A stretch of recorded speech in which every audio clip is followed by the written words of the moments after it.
Hey, it's Merrill. I speak now to tell you that this video will teach you how to fill a blank space with a painted portrait of Taylor Swift. No, wait, I'm serious here. All you have to do is stay.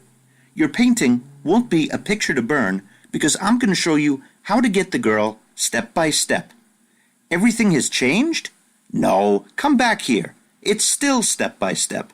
I'm just using paint this time. This way, due to the explicit instruction, you will paint beautiful eyes all too well. Hey Merrill, where do you get the painting supplies? Don't worry, I know places.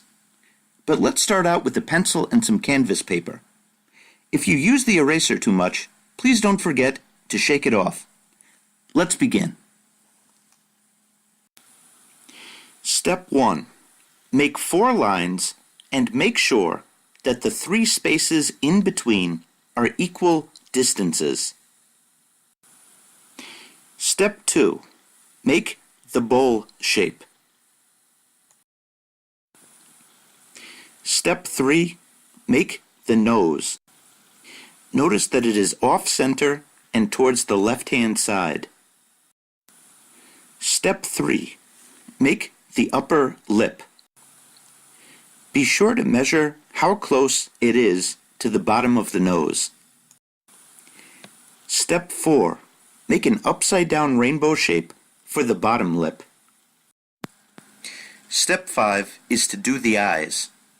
It's a rainbow shape, a circle, and the eyelashes on either side. Be sure to notice that there's slightly more than 1 eye length in between the 2 eyes. Step 6. Taylor Swift has some serious eyelashes. Curl the eyelashes across the bottom lid. Step 7. Add the edges of the face. Use the original 4 lines from Step 1 as a grid to make it as accurate as possible. Step 8. Give Taylor Swift 1½ eyebrows.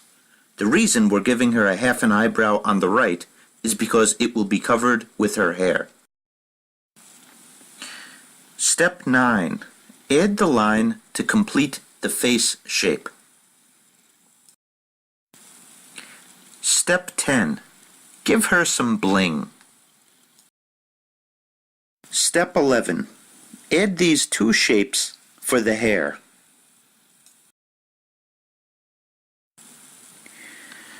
Step 12. Add another shape for the hair. Step 13. Add the hair on the left-hand side.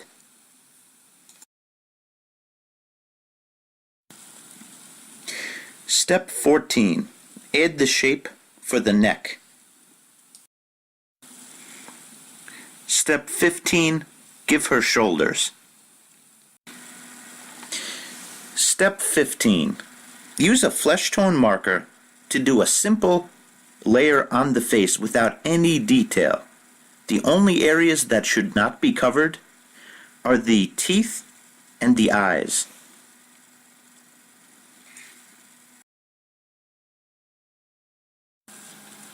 In step 16, you're going to use colored pencils.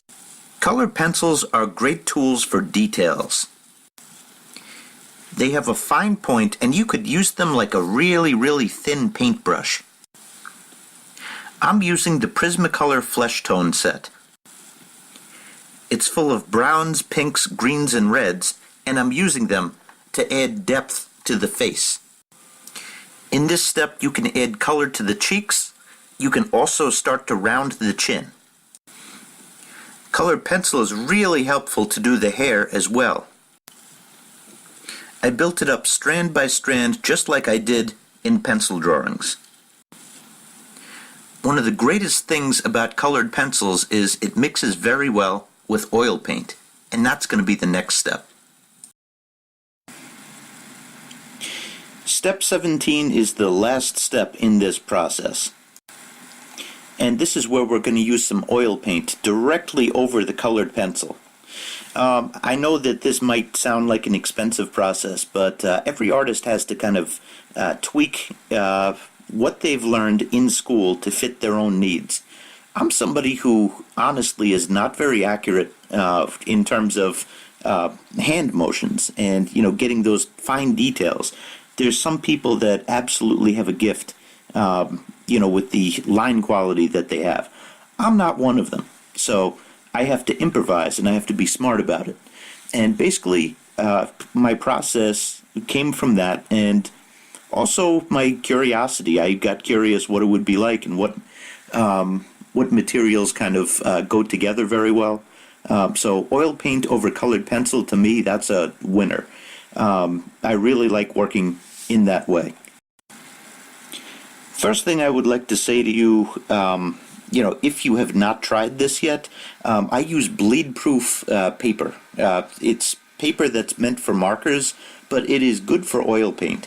If you're using canvas board, that'll work too, but you'll have a little bit more problems by getting the colored pencil on.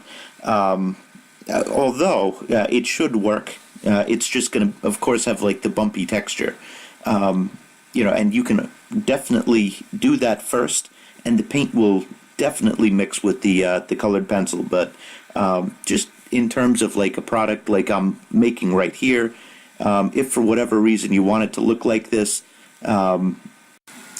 you would want to get the bleed-proof paper, and I'll make sure to put a link in the video description underneath about the supplies that I use. You could use painting medium in addition to oil paint to mix it together with the colored pencil. And, I kind of add another layer of the paint right on top. I apply with several brushes. You see the magic happening. Glazing, the beauty of glazing happens because of refracted light. It's a transparent layer of paint that goes right on top, and basically the light goes through it, bounces off the layer of opaque paint underneath it, and you could kind of see both colors. You could see the color of the layer that you put on top, and you could also see the layer that it bounced off of underneath. So now we're looking to finish this, and you see I am adding some paint, and the paint actually has a little bit of blue that's mixed in, and that's because, especially if she's under a blue sky, you see a little bit of that.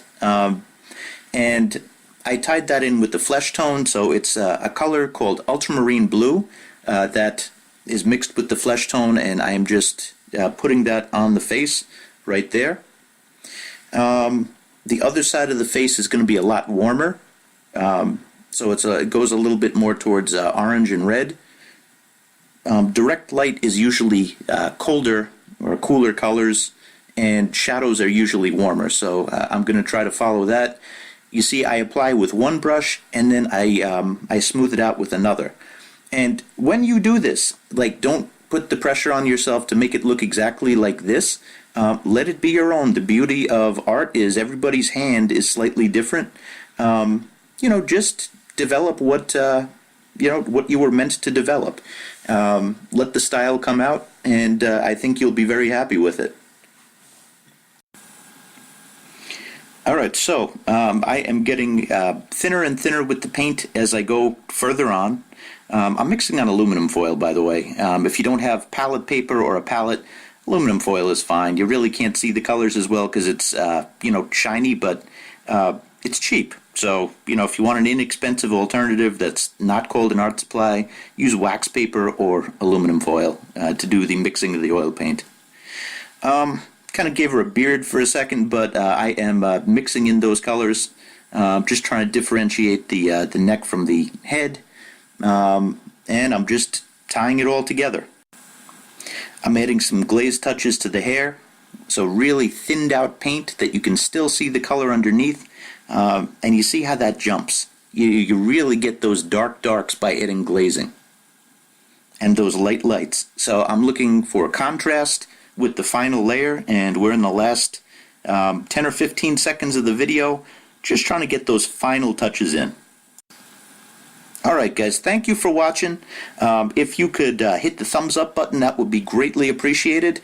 If you have comments, I am making a real effort to answer as many comments as I humanly can. Sometimes that means all, sometimes that means a few. So leave me a comment. I will, I'm making an effort to really answer as many as I can. Thank you so much for watching.